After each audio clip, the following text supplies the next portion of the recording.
They were mocked. Now they speak. Without words.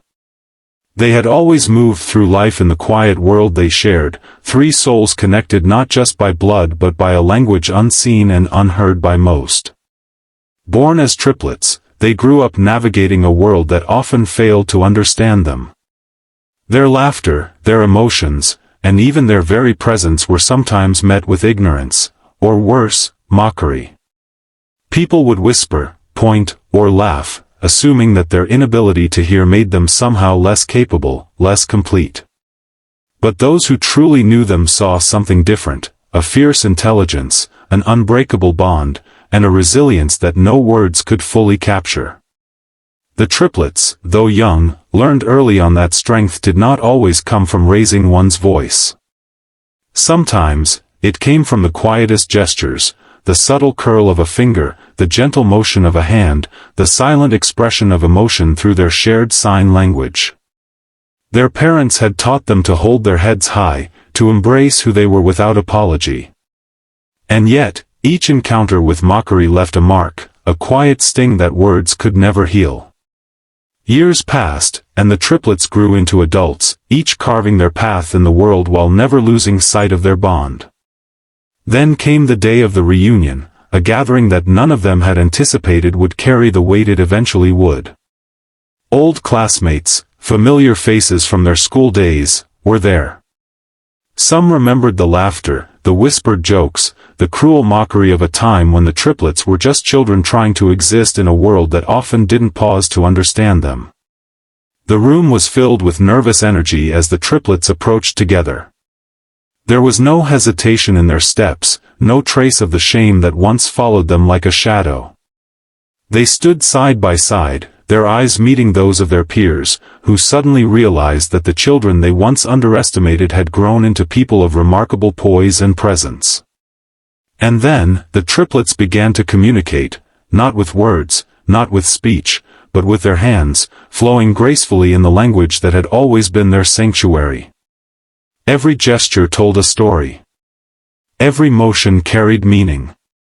Those who had mocked them were suddenly silent, faces softening with awe and perhaps a touch of shame. What had once seemed like a weakness, their silence, was now revealed as a power. The room had transformed from a place of judgment to one of admiration, the triplets' quiet dignity speaking louder than any words ever could. It was a moment that would linger in the minds of everyone present. The triplets had not just returned, they had arrived, reminding the world that true strength is often found in the courage to be oneself, and that sometimes, the loudest voice is the one that speaks without sound.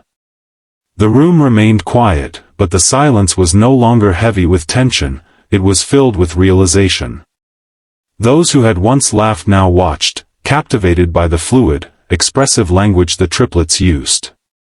Every motion of their hands, every subtle expression on their faces, conveyed a depth of emotion that words alone could never capture. Some classmates whispered to each other, astonished, realizing that they had never truly seen the triplets before, not really. The eldest of the three, Amina, began by signing a simple greeting, a warm welcome to everyone present. Her movements were deliberate, confident, and graceful, carrying a strength that could not be ignored. Her sisters, Maryam and Layla, joined her in unison, their hands weaving together a silent conversation that radiated warmth, pride, and a shared history. It was not only a reunion, it was a declaration of their journey, their resilience, and their unbroken bond. As the triplets communicated, their classmates began to respond in their own way.